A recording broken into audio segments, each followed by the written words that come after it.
Le son de la gifle n'a pas juste résonné à travers la pièce. Il a brisé le silence du restaurant le plus exclusif de New York. Julian Thorne, un milliardaire de la tech valant des milliards, se tenait au-dessus d'une serveuse tremblante de 22 ans, sa main toujours levée, criant qu'elle n'était rien d'autre qu'une voleuse de caniveaux. Il pensait qu'il avait juste discipliné un rien. Il pensait que son argent le rendait intouchable. Mais quand cette serveuse en pleurs a essuyé le sang de sa lèvre et a sorti son iPhone fissuré pour faire un appel téléphonique, Julian Thorne n'a pas réalisé qu'il venait de signer son propre arrêt de mort. Il a gelé, non pas à cause de la police, mais à cause du nom qu'elle a murmuré dans le récepteur. Ceci est l'histoire de comment l'arrogance a détruit un empire en 60 minutes. L'Obsidian Club à Manhattan était le genre d'endroit où l'air sentait l'argent ancien, les truffes et le désespoir silencieux.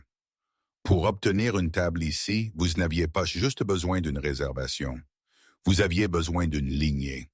Les murs étaient bordés d'acajou foncé, les lustres dégoulinaient de cristal autrichien, et le personnel était formé pour être vu, jamais entendu, et surtout invisible.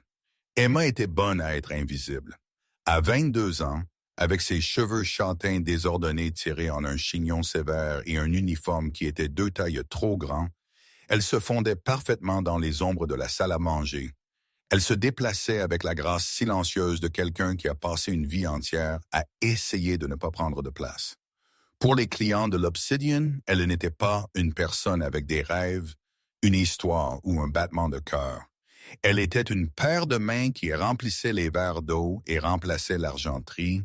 C'était exactement comme Emma l'aimait. La table 4 a besoin d'un rafraîchissement sur le Ballinger. Marcus Sterling, le gérant de l'étage, lui a sifflé à l'oreille en passant rapidement. Sterling était un homme dont toute la personnalité était construite autour de la taille de ses pourboires et de la courbure de sa colonne vertébrale quand il s'inclinait devant les célébrités. Et répare ton tablier, Vance. Tu as l'air d'avoir dormi dans une benne à ordures. Oui, Monsieur Sterling, a murmuré Emma, la tête baissée, ajustant le tissu raidi par l'amidon. Elle a ramassé le seau d'argent et s'est dirigée vers la table 4. C'était l'endroit privilégié, la table de pouvoir, située au centre de la pièce, mais légèrement élevée sur une estrade, donnant aux occupants une vue sur les paysans en dessous. Ce soir, la table 4 appartenait à Julian Thorne. Si vous viviez dans l'hémisphère occidental et possédiez un smartphone, vous connaissiez Julian Thorne. Il était le PDG de Thorne Dynamics, un homme qui avait révolutionné l'extraction de données. Il avait 35 ans, beau d'une manière de requin, avec des dents trop blanches et des yeux trop vides. Il valait actuellement 42 milliards de dollars. Et à en juger par le volume de sa voix, il voulait que chaque personne dans le code postal 121 le sache. Il dînait avec 2 capital-risqueurs à l'air nerveux et une femme qui ressemblait plus à une esthétique sculptée qu'à un être humain. Alors j'ai dit au sénateur, a tonné Julien, se penchant en arrière et posant ses mocassins italiens faits à la main sur le barreau de la chaise vide à côté de lui. Si vous voulez que l'algorithme prédise l'élection, vous ne me le demandez pas gentiment. Vous achetez le forfait premium. Je ne me lève pas du lit pour moins de 9 chiffres. La table a éclaté de rire sycophantique. Emma s'est approchée silencieusement, attendant une pause dans la conversation pour verser le champagne. Elle connaissait la routine. Ne jamais interrompre le client, verser par la droite, tordre la bouteille pour éviter l'égouttement. Alors qu'elle se penchait pour remplir la flûte de Julian, le milliardaire a fait un geste expansif soudain avec sa main, heurtant le bras d'Emma. Une éclaboussure de champagne, Ballinger Vintage coûteux, a débordé du bord et a atterri sur la manche du costume bleu nuit Tom Ford de Julian. Le restaurant est devenu silencieux. C'était comme si quelqu'un avait aspiré l'oxygène de la pièce. Emma a gelé. La bouteille lui a semblé lourde comme du plomb dans sa main. « Je suis tellement désolé, monsieur », a-t-elle balbutié instantanément, cherchant la serviette en lin sur son avant-bras pour éponger les gouttelettes. Julian Thorne a fixé la tache humide sur son revers pendant 3 secondes angoissantes. Puis il a levé les yeux vers Emma. Ses yeux n'étaient pas en colère. Ils étaient amusés, ce qui était infiniment pire. C'était le regard qu'un enfant donne à une fourmi avant de magnifier le soleil dessus. « Désolé », a répété Julien, sa voix dangereusement calme. « Vous êtes désolé. Ce costume coûte plus que ce que toute votre lignée gagnera en un siècle. » Il a heurté mon bras, monsieur, mais je vais chercher du club soda immédiatement. Cela partira tout de suite, a essayé d'expliquer Emma, sa voix tremblante. Il a heurté votre bras. Julien s'est tourné vers ses invités, un air moqueur de choc sur son visage. Avez-vous entendu cela? J'ai heurté son bras. L'incompétence est stupéfiante. Sterling. Marcus Sterling s'est matérialisé de nulle part, l'air pâle. Monsieur Thorne, mes plus profondes excuses. Y a-t-il un problème? Éloignez cette créature de ma vue. Julien a agité la main de manière dismissive et apportez-moi une bouteille fraîche. Celle-ci est contaminée par la stupidité. Immédiatement, monsieur. Vince, allez à la cuisine, a sifflé Sterling. Emma est reculée, son visage brûlant d'humiliation. Elle pouvait sentir les yeux de toute la pièce la transpercer dans le dos. Elle s'est précipitée vers la cuisine, refoulant ses larmes. Elle avait besoin de ce travail. Elle avait besoin des pourboires. Elle avait un loyer à payer dans un appartement boîte à chaussures dans le Queens, et elle économisait pour quelque chose d'important. Elle ne pouvait pas perdre ça. 20 minutes sont passées. Emma était reléguée au polissage de l'argenterie à l'arrière, cachée de la vue, mais le restaurant était en sous-effectif ce soir-là. Quand la ruée a frappé à 20h30, Sterling l'a saisi par l'épaule. « Je n'ai pas le choix, a-t-il dit en grinçant des dents. Va débarrasser la table 4. Ils ont fini le plat principal. Ne parle pas. Ne le regarde pas dans les yeux. Débarrasse les assiettes et disparaît. Si tu gâches ça, Vance, tu es blacklisté dans cette ville. » Emma a hoché la tête, prenant une profonde inspiration. Elle pouvait le faire. Elle devait juste être un fantôme. Elle est retournée dans la salle à manger. Julian Thorne était maintenant profondément dans ses verres, sa cravate desserrée, son visage rougi par le vin et l'arrogance. Il riait bruyamment à une blague que l'un des capitals risqueurs avait faite. Emma a bougé rapidement. Elle a empilé les assiettes, débarrassé le panier à pain et essuyé les miettes. Elle était efficace, silencieuse. Elle avait presque fini. Alors qu'elle tendait la main vers la dernière assiette de présentation, elle a remarqué que Julien avait enlevé sa montre, une PC Philips Grandmaster Chem. Elle était posée sur la nappe, une pièce de machinerie lourde et complexe, valant plus que la plupart des manoirs. Elle a essuyé soigneusement autour, terrifiée de même respirer dessus. Elle a fini de débarrasser la table et s'est tournée pour partir avec son lourd plateau. « Attendez !» La voix l'a arrêté net. Ce n'était pas fort cette fois. C'était tranchant. Emma s'est tournée. Julian Thorne était debout. Il regardait la table. Puis il a regardé Emma. Puis il a regardé la table à nouveau. « Où est-elle » a demandé Julian. Emma a cligné des yeux confuses. « Monsieur, ma montre » a dit Julian, sa voix montant en hauteur. « Mon Patek, je l'ai enlevé parce que le bracelet était serré. Elle était juste là à côté du verre de vin. Vous venez d'essuyer la table. » Le cœur d'Emma a battu contre ses côtes. Elle a regardé la table. L'endroit où la montre avait été était vide. « Je ne l'ai pas touché, monsieur. J'ai juste débarrassé les assiettes, » a dit Emma, sa voix tremblante. « Ne me mens pas. » Julien a claqué sa main sur la table, faisant sauter les verres en cristal. Tout le restaurant est redevenu silencieux. Cette fois, le silence était lourd de terreur. Elle était là. Vous êtes venus. Maintenant, elle est partie. Vous êtes les seuls à avoir touché la table. Je jure que je ne l'ai pas prise, a plaidé Emma, serrant son plateau. Peut-être qu'elle est tombée. Peut-être qu'elle est dans votre poche. Vous pensez que je suis ivre? Julien a contourné la table, réduisant la distance entre eux. C'était un homme grand, de plus de 1,80 m, et il la dominait de sa petite silhouette. Vous pensez que je ne sais pas où j'ai mis une pièce d'horlogerie de 3 millions de dollars? Vous l'avez volée. Je vous ai vu la regarder plus tôt. J'ai vu la cupidité dans vos yeux. Je ne l'ai pas fait. S'il vous plaît, vérifiez le plateau. Vérifiez mes poches. Emma pleurait maintenant, les larmes coulant chaudes et rapides. Oh, nous allons toutes vérifier. Julian a ricané. Il s'est tourné vers la pièce, s'adressant aux autres convives comme un acteur sur une scène. C'est ce qui arrive quand vous laissez la racaille entrer dans des établissements comme celui-ci. Ils pensent qu'ils peuvent prendre ce qui appartient à leur supérieur. Marcus Sterling est arrivé en courant, transpirant abondamment. « Monsieur Thorne, s'il vous plaît, réglons ça au bureau. »« Non, » rugit Julian, « nous réglons ça ici. Cette petite voleuse a volé ma propriété. Je la veux de retour et je la veux menottée. » Il s'est retourné vers Emma, son visage tordu de rage. « Donnez-la-moi maintenant. »« Je ne l'ai pas, » a sangloté Emma. Julian Thorne, l'homme qui était en couverture de Forbes, l'homme qui se prétendait visionnaire, a perdu tout contrôle. Poussé par l'alcool et d'un ego incontrôlé, il a retiré sa main. Crac! La gifle était vicieuse. Elle a frappé Emma sur la pommette, la force de celle-ci la faisant tourner.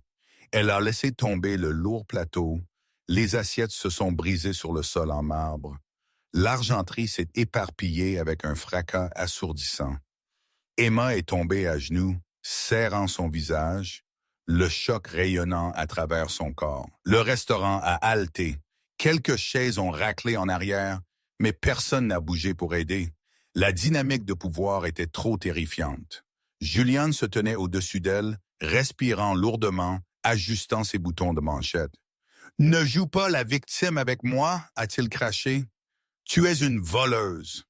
Une sale petite voleuse de caniveau. » Pendant un long moment, le seul son dans l'Obsidian Club fut le doux sanglot d'Emma Vance et le bourdonnement de la musique électronique ambiante qui semblait étrangement joyeuse contre la violence qui venait de se produire.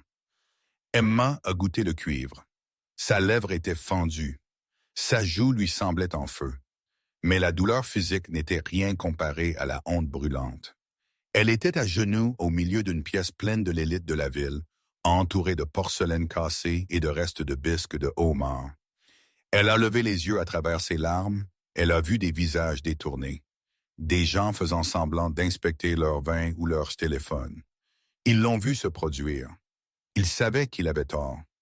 Ou du moins, ils savaient qu'un homme ne devrait pas frapper une femme. Mais personne ne voulait contrarier Julian Thorne. Ses avocats pouvaient détruire la vie d'une personne avant le petit déjeuner. Marcus Sterling, le gérant, a regardé Emma avec un mélange de pitié et de terreur. Mais la terreur a gagné. Il a regardé Julian. « Monsieur Thorne, je vais appeler la police immédiatement », a balbutié Sterling. « Police? Oui, mais pas avant que nous ayons trouvé ma montre. » Julian a grogné. Il a regardé Emma. « Videz vos poches maintenant. Ou dois-je faire en sorte que ma sécurité vous fouille à nu ici même? » Les yeux d'Emma se sont écarquillés. L'humiliation était totale. « Je ne l'ai pas prise », a-t-elle murmuré, sa voix brisée. « S'il vous plaît, Monsieur Sterling.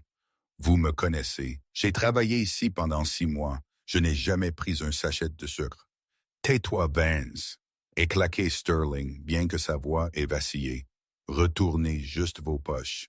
Résolvons cela. » Avec des mains tremblantes, Emma a fouillé dans son tablier. Elle a sorti un bloc-notes, un stylo Bill bon marché et un tire-bouchon. Elle a retourné ses poches. Rien. Elle a fouillé dans les poches de sa jupe, quelques pièces de monnaie, un élastique à cheveux. Rien. Vérifiez ses chaussettes. Vérifiez son soutien-gorge, a exigé Julian, ses yeux maniaques. Elle l'a probablement laissé tomber à la poubelle quand elle a réalisé qu'elle était prise. Ça suffit. La voix est venue de la table 7. Un monsieur âgé aux cheveux argentés s'est levé. « Vous avez frappé la fille Thorne. C'est une agression. La montre n'est pas sur elle. Laissez la police s'en occuper. » Julian s'est retourné vivement, ses yeux se rétrécissant. « Asseyez-vous, vieil homme, » éclaircit sa gorge. « À moins que vous ne vouliez que Thorne Dynamics achète votre petite entreprise et la liquide avant midi demain, cela ne vous concerne pas. » L'homme âgé a hésité. Il a regardé sa femme qui semblait terrifiée. Lentement, honteusement, il s'est rassis. Julian a souri d'un air suffisant. Il avait gagné. Il gagnait toujours. Il s'est retourné vers Emma. Vous voyez, personne ne viendra vous sauver parce que vous n'êtes personne. Vous êtes une voleuse qui s'est fait prendre. Emma a essuyé le sang de sa lèvre avec le dos de sa main. Quelque chose en elle a changé. La peur était toujours là, paralysante et froide. Mais en dessous, une étincelle de quelque chose d'autre a commencé à brûler. La colère. Elle n'était pas une voleuse. Elle travaillait à ce poste pour comprendre le monde, pour voir comment les gens vivaient, pour apprendre la valeur d'un dollar avant d'assumer les responsabilités qui l'attendaient. Elle avait enduré les longues heures, les pieds endoloris et les clients grossiers parce qu'elle voulait être humble. Mais il n'y avait rien d'humble à être maltraité par un tyran. Lentement, Emma s'est levée. Elle était petite, à peine 1,62 m, mais elle se tenait droite. Elle a regardé Julian Thorne dans les yeux. « Je n'ai pas volé votre montre », a-t-elle dit. Sa voix était calme, mais elle était ferme. « Et vous avez fait une erreur en me touchant. » Julian a ri. C'était un son d'aboiement cruel. « Une erreur? La seule erreur a été que ta mère ne t'ait pas avalée. Tu es viré, Sterling. Elle est virée, n'est-ce pas? » « Oui, bien sûr, » a dit Sterling rapidement. « Vance, rassemble tes affaires et attends au bureau pour la police. »« Non, » a dit Emma. « Excusez-moi. » Julian s'est approché, envahissant à nouveau son espace personnel. « J'ai dit « Non », a répété Emma. « Je ne vais pas au bureau et je ne pars pas avant d'avoir une excuse. » Julian l'a regardé, véritablement déconcerté. « Une excuse de moi à toi ?» Il a regardé autour de la pièce, souriant. « Elle veut une excuse. Écoutez ce délire. » Il s'est penché près de son oreille, son haleine sentant le vin rassis. « Je vais te ruiner. Je vais m'assurer que tu es un casier judiciaire. Tu ne travailleras plus jamais dans cette ville. Tu auras de la chance de nettoyer les toilettes dans une cellule de prison. » Emma n'a pas scié cette fois. Elle a fouillé dans sa poche arrière et a sorti son téléphone. C'était un ancien modèle. L'écran était fissuré dans le coin. « Qui appelles-tu » a raillé Julian. « Ton petit ami? Un autre serveur qui peut venir essuyer tes larmes? »« Non, » a dit Emma, déverrouillant l'écran. Ses doigts ont plané sur les contacts. Elle n'avait que quelques numéros enregistrés. Elle a fait défiler vers le bas jusqu'à un contact simplement étiqueté père. Elle n'avait pas appelé ce numéro depuis 2 ans. Elle avait quitté la maison pour prouver, éclairci sa gorge, qu'elle pouvait s'en sortir seule pour échapper à l'ombre immense du nom de sa famille. Ils s'étaient séparés en mauvais termes. Il lui avait dit « Le monde est un bassin à requins, Emma. Quand tu réaliseras que tu n'es pas un requin, tu reviendras. » Elle détestait qu'il ait raison. Elle n'était pas un requin, mais elle en connaissait un, le plus grand requin de l'océan. « J'appelle mon père », a dit Emma doucement. Julian a éclaté de rire à nouveau. « Papa? Tu appelles de papa?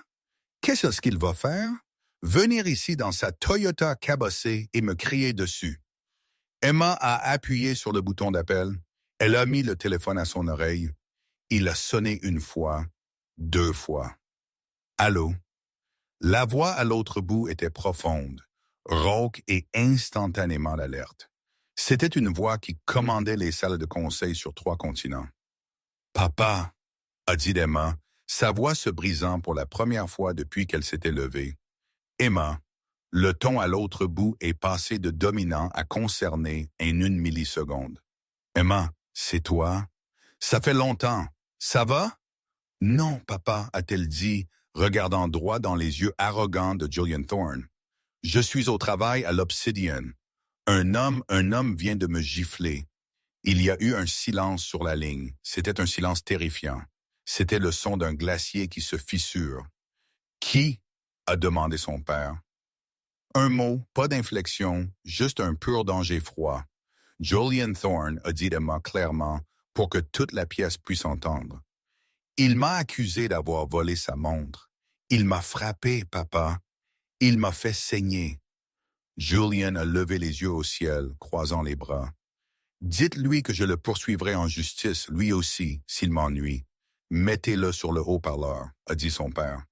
Emma a retiré le téléphone et a appuyé sur le bouton du haut-parleur. Elle l'a tendu vers Julian. Mon père veut vous parler, a-t-elle dit. Julian a ricané. Il s'est penché vers le téléphone fissuré dans la main d'Emma. Écoutez ici, qui que vous soyez. Votre fille est une voleuse et une menteuse. Je vous fais une faveur en lui donnant une leçon. Si vous savez ce qui est bon pour vous, vous lui direz de coopérer avec la police avant que je ne décide de mettre en faillite toute votre famille pour m'avoir fait perdre mon temps. Il y a eu une pause. Le grésillement de la ligne a sifflé. Puis la voix est passée par le minuscule haut-parleur, assez fort pour que les tables voisines puissent l'entendre. Thorne éclaircit sa gorge. C'est Magnus Vance. La couleur a drainé du visage de Julian Thorne plus vite que le champagne n'avait coulé de la bouteille. Sa bouche s'est ouverte, mais aucun son n'est sorti. Aïe. Magnus Vance, La pièce a semblé s'incliner. Tout le monde connaissait le nom. Magnus Vance n'était pas juste un milliardaire. Il était le fondement de l'économie. Il possédait les banques qui prêtaient de l'argent à Julian. Il possédait le conglomérat médiatique qui diffusait les publicités de Julian. Il possédait le bâtiment même où se trouvait l'Obsidian Club. Il était le genre de richesse qui chuchotait, tandis que Julian était le genre qui criait « M. Magnus », a balbutié Julian, son arrogance s'évaporant dans une flaque de sueur. « Monsieur Vance, je ne savais pas. Vous avez frappé ma fille. » La voix de Magnus Vance était calme, ce qui la rendait infiniment plus terrifiante. « Vous avez mis vos mains sur ma chair et mon sang. Monsieur Vance, il y a eu un malentendu. » La voix de Julian a monté d'un octave. Il a regardé Emma avec horreur. La racaille était la fille de l'homme le plus puissant de New York. Elle travaillait comme serveuse. Je ne savais pas. Je pensais... Vous pensiez qu'elle était impuissante, a dit Magnus. Vous pensiez qu'elle était quelqu'un que vous pouviez briser. La montre, a crié Julian, désespéré d'un secours. Elle a volé ma PC Philippe. Elle est partie. C'est pourquoi j'étais en colère. Restez là, Thorne. Magnus a dit, si vous bougez d'un pouce, si vous la regardez à nouveau, je réduirai votre monde en cendres. Je suis à 10 minutes. La ligne est morte. L'appel téléphonique a pris fin, mais l'écho de la voix de Magnus Vance semblait vibrer dans les verres en cristal sur les tables. L'atmosphère de l'Obsidian Club a subi une transformation grotesque. Quelques instants auparavant, c'était un théâtre de cruauté où les riches riaient des pauvres. Maintenant, c'était une cage et Julian Thorne, le prédateur alpha, venait de réaliser qu'il était enfermé avec quelque chose de bien plus grand que lui. Julian a fixé le téléphone dans la main d'Emma comme si c'était une bombe. Éclairci sa gorge. Il a regardé Emma, l'a vraiment regardée pour la première fois. Il a cherché les signes qu'il avait manqués. La posture? Non. Elle se tenait mal. Les vêtements? Uniforme bon marché, éclairci sa gorge, mais les yeux. Oui, sous la peur et les larmes, il y avait une ténacité qu'il n'avait pas reconnue. C'était la même ténacité qu'il avait vue aux tables de négociation de Magnus Vance. Emma. Julian a respiré, sa voix se brisant. Il a fait un pas vers elle, les mains levées dans un geste apaisant. Emma, s'il te plaît, je n'avais aucune idée. Pourquoi n'as-tu rien dit? Pourquoi servais-tu de la nourriture? Emma a reculé, tressaillant. Elle a tenu sa joue où une ecchymose sombre était déjà en train de fleurir, violette contre sa peau pâle. Elle ne lui a pas répondu. Elle ne lui devait aucune explication sur pourquoi elle voulait construire une vie en dehors de l'ombre de son père. Monsieur Sterling a aboyé Julian, se retournant pour trouver le gérant. Donnez-lui de la glace. Donnez-lui une chaise. Pourquoi est-elle debout? Voulez-vous, éclairci de sa gorge, qu'elle s'évanouisse? Marcus Sterling, qui semblait lui-même sur le point de s'évanouir, s'est précipité. Oui, tout de suite. Que quelqu'un apporte une chaise. De la glace. Maintenant. Le personnel auparavant figé a éclaté en mouvements chaotiques. Une chaise en velours a été traînée d'une table voisine. Un seau à glace en argent, habituellement réservé aux Dom Pérignon, a été vidé, rempli de glace fraîche et enveloppé dans la plus fine serviette en lin. « Tiens, asseyez-vous, s'il vous plaît, » a dit Julian, essayant de la guider. « Ne me touche pas, » a dit Emma. Sa voix était à peine un murmure, mais elle l'a arrêté net. Elle s'est assise, non pas parce qu'il le lui avait dit, mais parce que ses jambes tremblaient si fort qu'elle ne pouvait pas se tenir debout. Elle a pressé le tissu froid sur son visage, grimaçant. Julian a essuyé la sueur de son front. Il s'est tourné vers ses invités, les deux capitals risqueurs et la femme sculptée.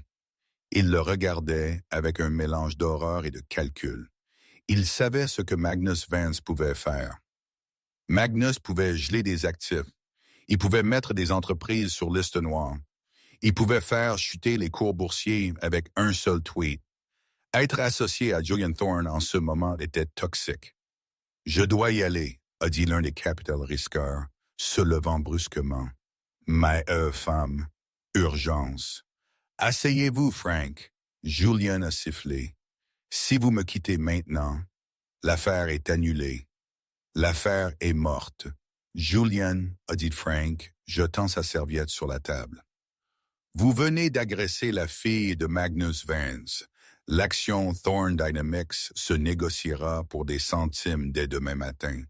Je ne coulerai pas avec vous. » Il est sorti. L'autre capital risqueur a suivi. Seule la femme est restée, l'air nerveuse, serrant fermement son sac à main sur ses genoux. Julian hyperventilait. Il s'est retourné vers Emma. « Écoutez, nous pouvons arranger ça. Je peux arranger ça. Combien? 1 million? 5 millions? J'écrirai un chèque tout de suite. Nous dirons à votre père que c'était un malentendu. Nous lui dirons que vous avez trébuché. Oui, vous avez trébuché et êtes tombé, et je vous aidais à vous relever. » Emma l'a regardé avec un pur dégoût. « Vous pensez que vous pouvez acheter mon père? » « Tout le monde a un prix. » Julian a crié, sa contenance se brisant complètement. « Je suis Julian Thorne. Je suis le futur. Tu es le passé, » a dit Emma doucement. Les minutes s'écoulaient comme des heures. Chaque fois que les lourdes portes en chaîne du restaurant s'ouvraient, Julian tressaillait. Les autres convives étaient cloués à leur siège. Personne ne mangeait. Le chef avait arrêté de cuisiner. L'écosystème entier du restaurant était suspendu dans la terreur. Au bout de 8 minutes, Julian a commencé à faire les 100 pas. Il a tiré sur son col. Il bluffe. Il ne vient pas. Il est probablement à Londres ou à Tokyo. Il a juste dit ça pour me faire peur.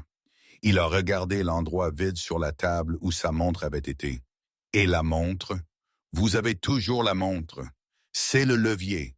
Même s'il vient, vous êtes toujours une voleuse. Il ne peut pas changer la loi. Le vol est le vol.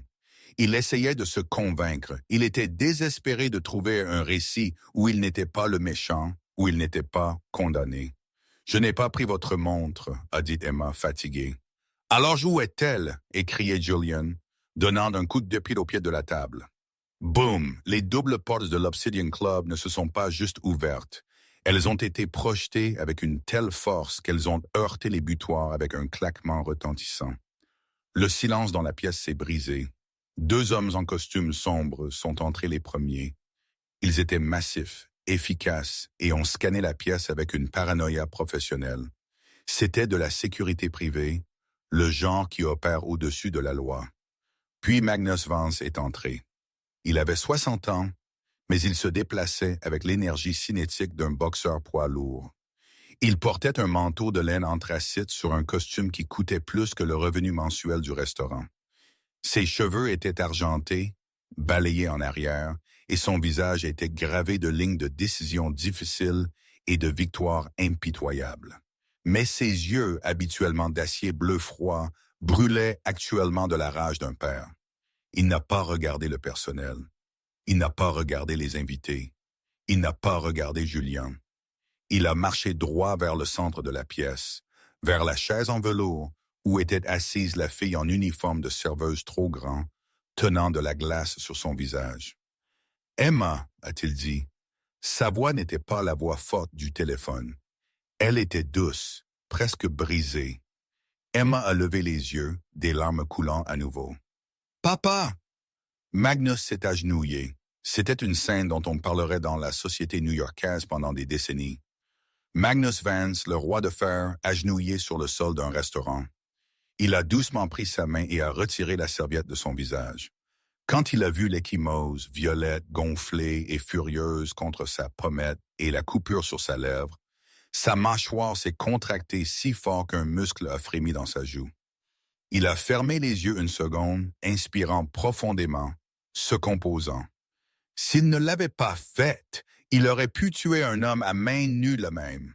« Je suis désolé », a murmuré Emma. « J'ai échoué. J'ai essayé de m'en sortir seul, mais je chute. » Magnus l'a fait taire, balayant un cheveu rebelle de son front. « Tu n'as pas échoué. Tu as survécu.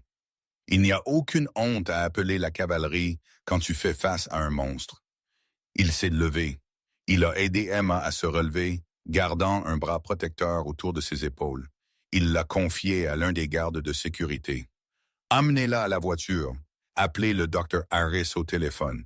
Je veux qu'elle soit examinée pour une commotion cérébrale immédiatement. »« Oui, Monsieur Vance, » a dit le garde, guidant doucement Emma. « Papa, attends, » a dit Emma, se retournant. « La montre?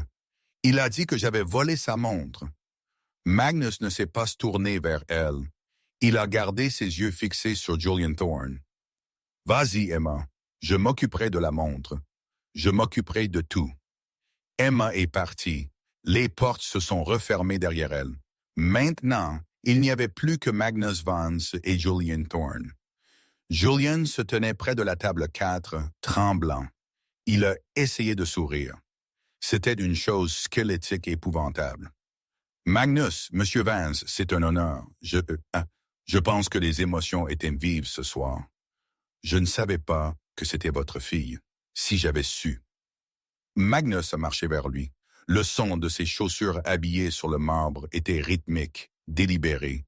Il s'est arrêté à 1 mètre. « Si vous aviez su que c'était ma fille, vous l'auriez traitée avec respect, » a dit Magnus calmement. « Ce qui signifie que vous traitez les gens en fonction de qui les possède, pas de qui ils sont. Vous traitez les puissants avec révérence et les faibles avec violence. » Elle était insolente, a lâché Julian, la panique le rendant stupide. Et elle a volé ma Patek Philippe. C'est une grande complication. Elle est partie. Magnus a regardé la table. Il a regardé le désordre. Puis il a regardé Julian. « Vous pensez que ma fille, qui a un fonds fiduciaire qui pourrait acheter la Suisse, a volé votre montre? » Peut-être. Peut-être pour le frisson, a argumenté Julian. Les enfants riches font ça. La kleptomanie, c'est une chose. Magnus a ri. C'était un son sec, sans humour. Julian, vous êtes actuellement endetté à 15 contre 1 sur votre nouveau projet d'IA. Vos prêts sont détenus par Vanguard Capital. Savez-vous qui possède la participation majoritaire dans Vanguard? Julian a pâli. Non, c'est un public. Moi, a dit Magnus, je possède votre dette, Julian. Je possède votre bâtiment. Je possède les serveurs sur lesquels votre code révolutionnaire s'exécute. Il a fait un pas de plus. Je pourrais vous mettre en faillite et en passant un coup de fil. Je pourrais vous faire arrêter pour agression.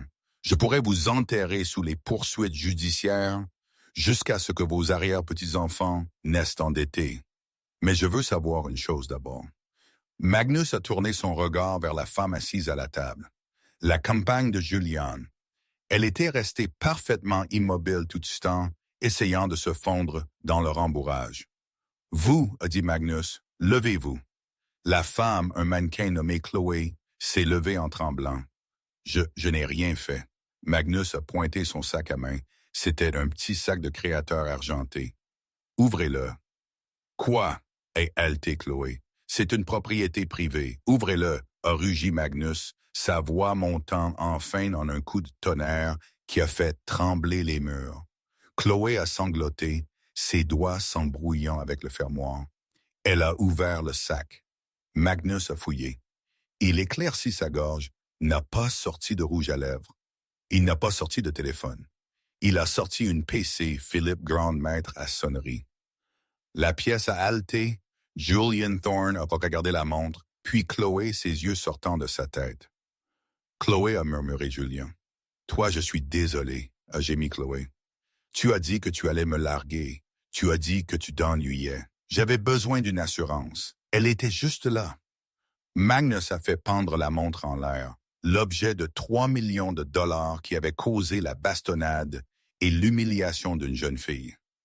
Elle ne l'a pas volé, a dit Magnus, sa voix tombant à un murmure terrifiant.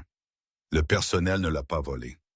Votre propre cupidité et la compagnie que vous fréquentez l'ont volé. Il a jeté la montre sur la table. Elle a heurté l'assiette en porcelaine avec un lourd bruit sourd, fissurant la glace en cristal. Julian a fixé la montre cassée. Il a regardé Magnus. « Monsieur Vance, s'il vous plaît, je ne savais pas. La femme, elle l'a prise. Ce n'était pas ma faute. Vous avez frappé mon enfant, a dit Magnus. Parce que vous étiez paresseux, parce que vous étiez négligent et parce que vous êtes un tyran. » Magnus a sorti son téléphone. Il a composé le numéro. « Exécutez l'ordre 66 sur Thorne Dynamics », a dit Magnus au téléphone. Éclaircit sa gorge. Retirez les lignes de crédit, rappelez les prêts et publiez la déclaration à la presse selon laquelle nous rompons tous les liens en raison d'une faute éthique et d'une agression criminelle par le PDG. « Non », a crié Julian, tombant à genoux. « Non, vous ne pouvez pas. Cela tuera l'IPO. Cela détruira tout. » Magnus a regardé l'homme sur le sol. « Vous avez giflé une serveuse parce que vous pensiez qu'elle n'était personne. Vous avez oublié la première règle du pouvoir, Julian. » Magnus s'est penché, son visage à quelques centimètres de celui de Julian. « Vous ne savez jamais qui se tient dans l'ombre. La chute d'un titan est rarement silencieuse. Habituellement, c'est un lent effondrement des actifs et de la réputation sur des années. Mais pour Julian Thorne, la destruction fut verticale, instantanée et télévisée. Au moment où la police est arrivée à l'Obsidian Club pour traîner un Julian en pleurs et protestataire menotté, les images vidéo des caméras de sécurité du restaurant avaient déjà été sécurisées par l'équipe privée de Magnus Vance. En moins d'1 heure, un clip divulgué ne montrant que la gifle et la diatribe subséquente de Julian était en tête des tendances mondiales sur X, anciennement Twitter. Le titre était simple et dévastateur. Le milliardaire de la tech agresse une serveuse Overwatch. Il a perdu. Julian a passé la nuit dans une cellule de détention au 19e poste de police. Il était assis sur un banc de métal, portant toujours son costume Tom Ford ruiné, sentant le champagne séché et la peur. Il n'arrêtait pas de demander à voir ses avocats, criant qu'il était victime d'un piège, que Chloé était la voleuse, que Magnus Vance orchestrait une conspiration. Mais lorsque son avocat, un requin nommé Arthur Pendleton, qui facturait 2000 $ de l'heure, est finalement arrivé à 4h09 du matin, il n'avait pas l'air prêt à se battre. Il avait l'air d'assister à des funérailles. « Sortez-moi d'ici, Arthur. » Julian a sifflé, serrant les barreaux. « Poursuivez-les. Poursuivez la ville. Poursuivez Vance pour diffamation. » Arthur est soupiré, posant sa maillette sur la table. Il ne s'est pas assis. « Julian, tais-toi. » Julian a cligné des yeux, stupéfait. « Excusez-moi, j'ai dit. Tais-toi. Il n'y a pas de poursuite contre Vance. Savez-vous ce qui s'est passé pendant que vous étiez ici? » Arthur a sorti une tablette et l'a tenue en l'air. L'écran montrait un ticker boursier. Thorne Dynamics, 82%. Le marché a ouvert en pré-négociation à Londres et à Hong Kong, a expliqué Arthur, sa voix dénuée de sympathie. Les banques de Vance ont rappelé vos prêts à minuit. Elles ont cité la clause de turpitude morale dans vos accords de prêt. Vous êtes en défaut. Pour couvrir la dette, elles liquident vos actifs. Le conseil d'administration a tenu une réunion d'urgence via Zoom il y a 20 minutes.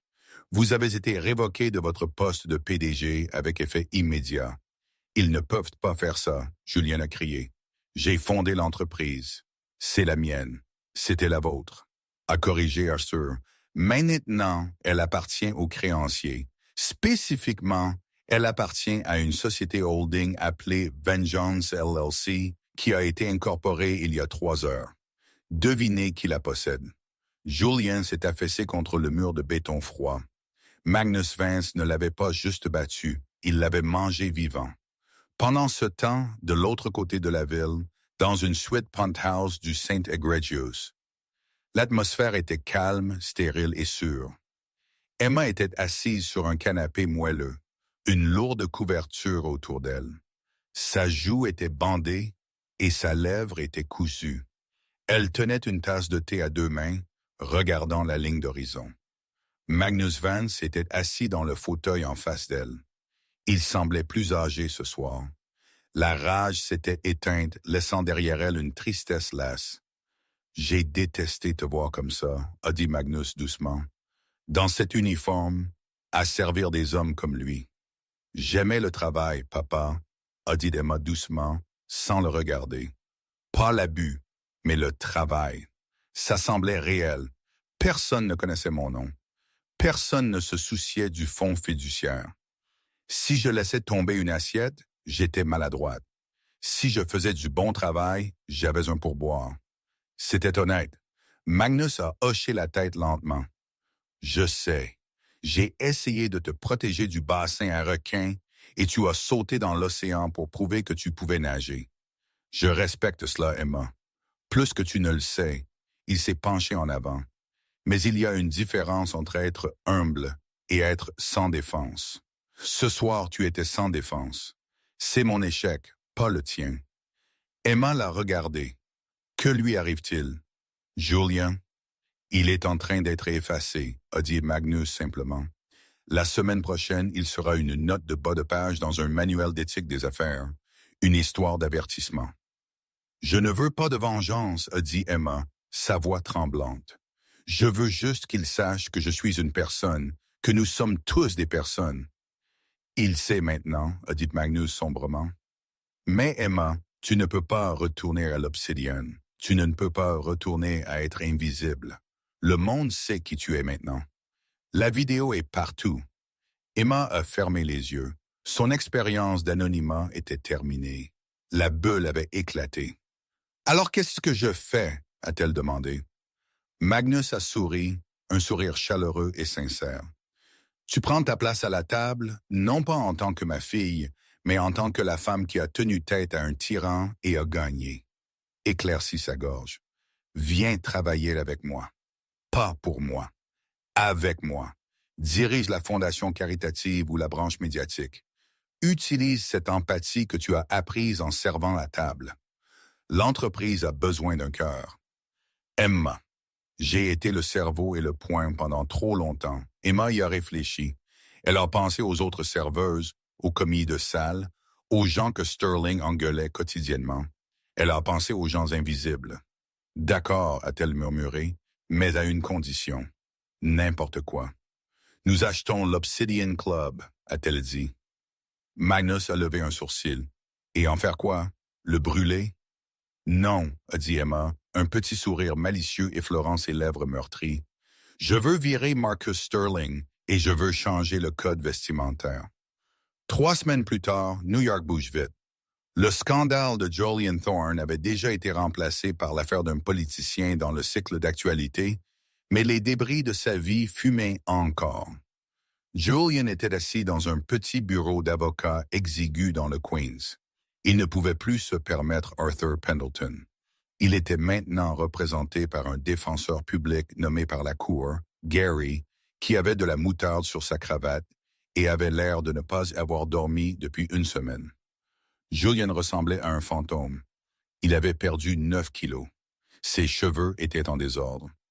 Les costumes Tom Ford avaient été saisis par l'IRS. Il portait une chemise boutonnée générique d'un grand magasin. « D'accord, voici l'accord », a dit Gary, feuilletant des papiers.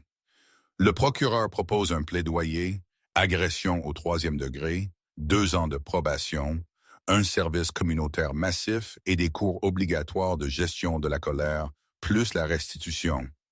Je ne plaide pas coupable. Julian a claqué sa main sur le bureau en stratifié bon marché. J'ai été provoqué. C'était un coup monté. Monsieur Thorne, s'il vous plaît. Gary a soupiré. Ils ont une vidéo de vous giflant une file de 100 milliards de dollars.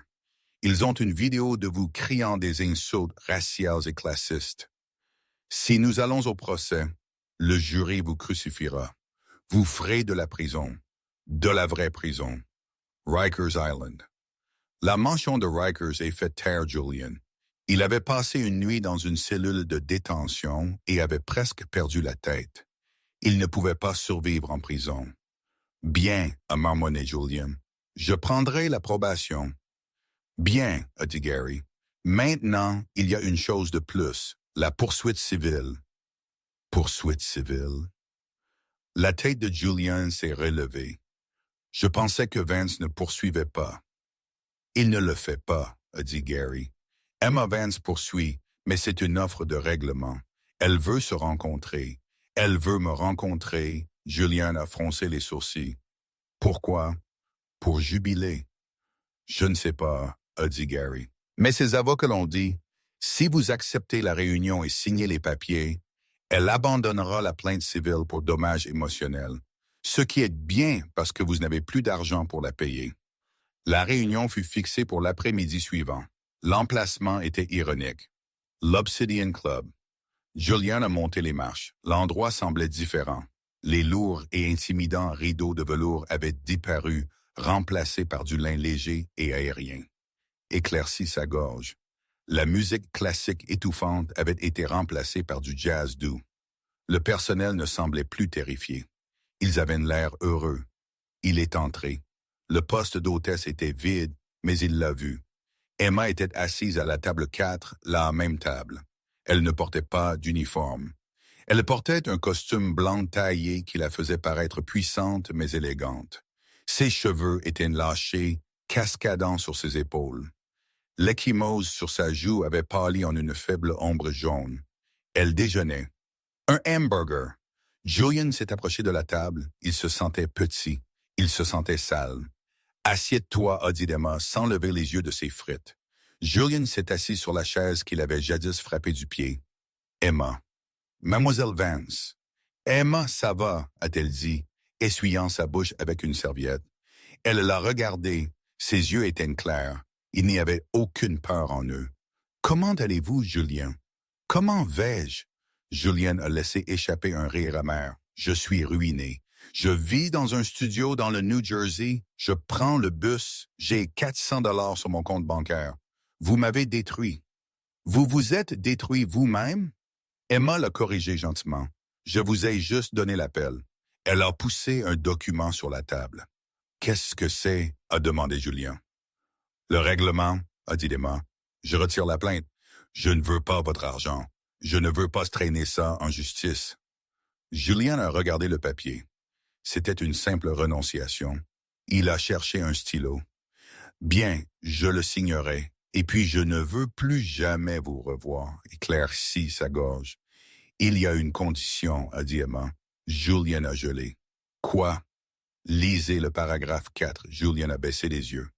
Le défendeur accepte d'effectuer 500 heures de service communautaire à un endroit désigné par le plaignant. « Je fais déjà du service communautaire pour l'État, » a argumenté Julian, ramassant des déchets sur l'autoroute. « C'est différent, » a dit Emma. « C'est pour moi. Si vous voulez que je retire la plainte civile, qui réclame 10 millions de dollars que vous n'avez pas, vous accepterez ceci. » Julian a serré les dents. Il n'avait pas le choix. Si elle le poursuivait et obtenait un jugement, il saisirait ses salaires pour le reste de sa vie. Il ne se remettrait jamais. « Bien, » a-t-il craché. Il a signé le papier agressivement. « Où est le service? Un restaurant social? Un refuge pour animaux? » Emma a souri. C'était le sourire de quelqu'un qui avait appris le jeu et réécrit les règles. « Non, » a-t-elle dit. « Ici. » Julian a regardé autour du restaurant. « Ici à l'Obsidian? »« Oui. Ici, a dit Emma. J'ai acheté l'endroit et nous manquons de personnel. Elle a fouillé sous la table et a sorti un paquet de tissus. Elle le lui a jeté. C'était un tablier de serveur blanc amidonné. Vous commencez ce soir, a dit Emma, prenant une bouchée de son hamburger. La table 7 a besoin d'eau. Et Julian. Il a fixé le tablier, son visage un masque d'horreur. N'oubliez pas de verser par la droite, a-t-elle dit, et si vous cassez quoi que ce soit, cela sortira de vos pourboires. Julian est resté là, le tablier dans les mains. Il a regardé la porte. Il pouvait partir. Il pouvait s'en aller et faire face à la faillite, aux créanciers et à une vie entière de bataille juridique. Où il pouvait mettre le tablier. Éclaircit sa gorge.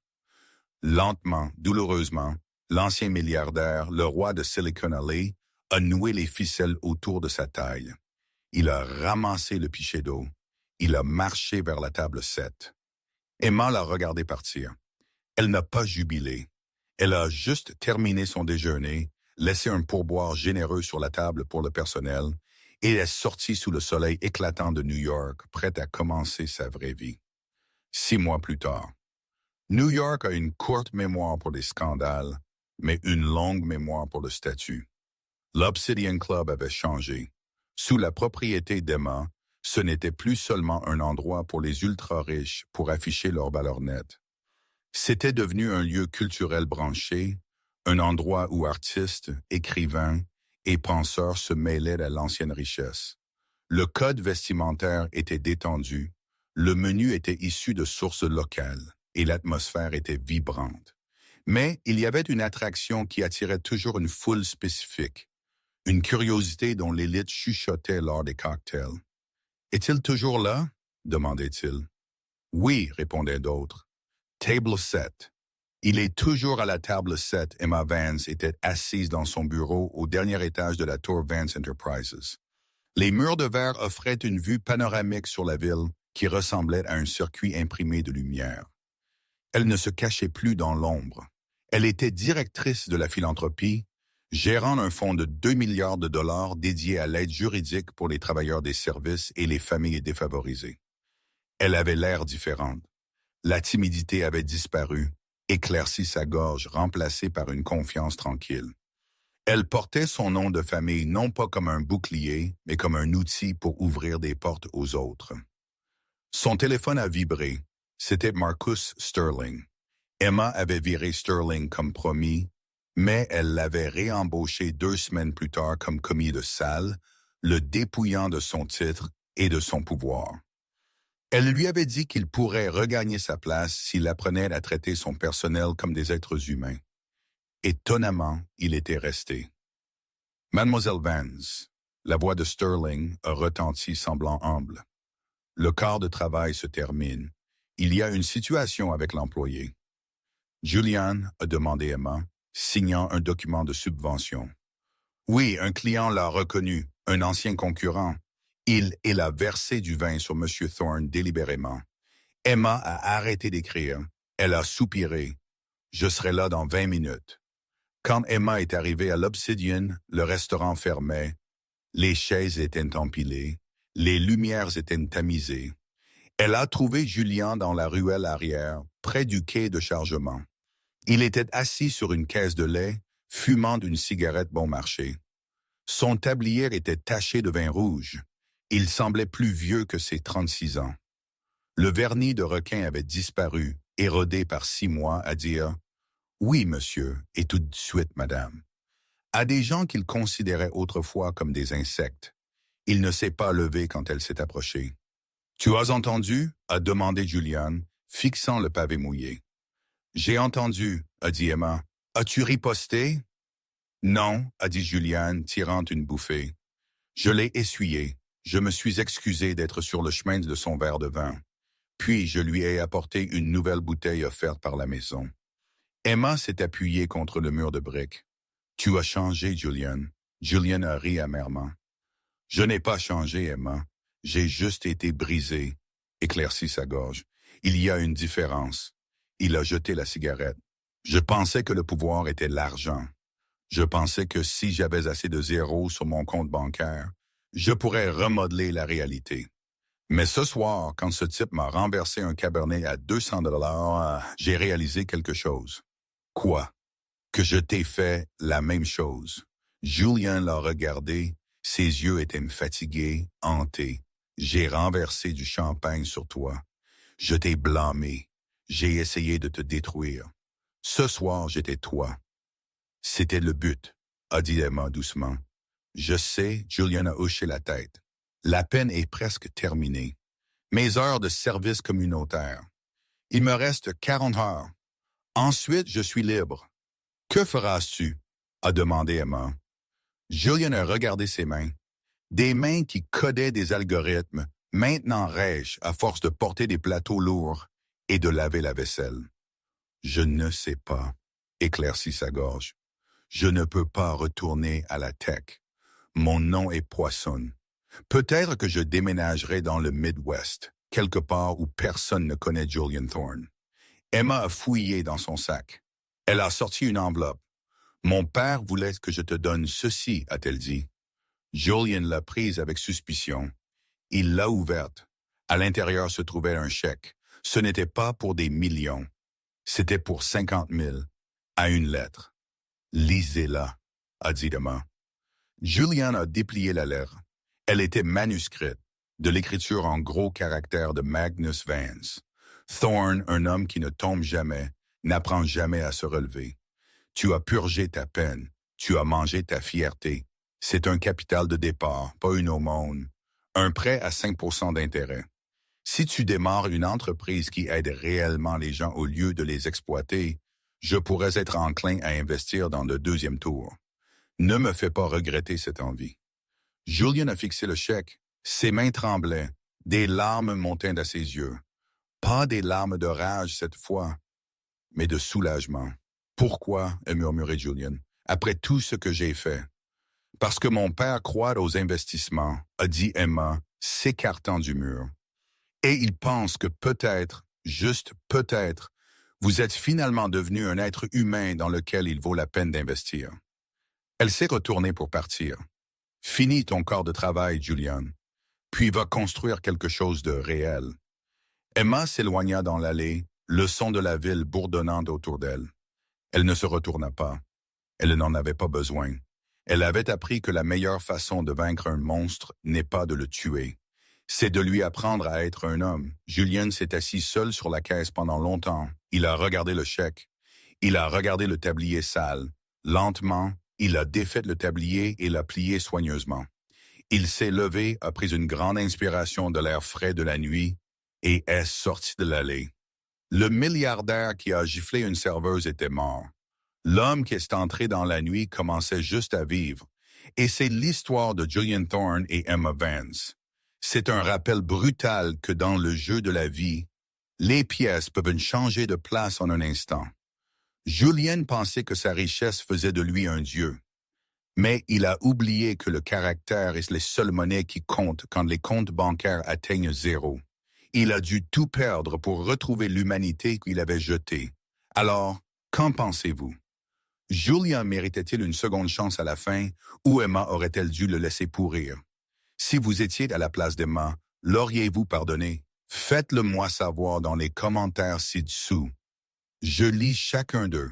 Si cette histoire vous a donné des frissons ou si vous croyez que le karma revient toujours, veuillez appuyer sur ce bouton « J'aime ». Cela aide vraiment la chaîne. Et si vous voulez plus d'histoires sur la justice, la vengeance et les vies tordues des riches et puissants, assurez-vous de vous abonner et de sonner cette cloche de notification pour ne jamais manquer une nouvelle vidéo. Merci d'avoir regardé et rappelez-vous, soyez prudent à qui vous marchez sur les pieds aujourd'hui, car il pourrait être celui qui tiendra l'échelle demain. On se voit dans le